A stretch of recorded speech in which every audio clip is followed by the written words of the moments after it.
want him to get out the car and go in there. Yeah, that's fine. He crossed the line and hit your wife, and then he went back in his line, and he tried to say he's in his line. Mm-hmm.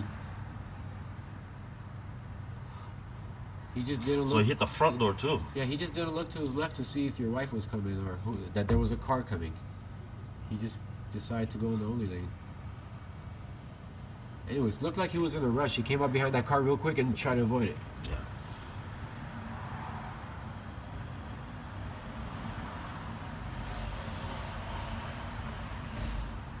Oh my God, somebody hit me. No, you dumbass. You went in somebody else's lane.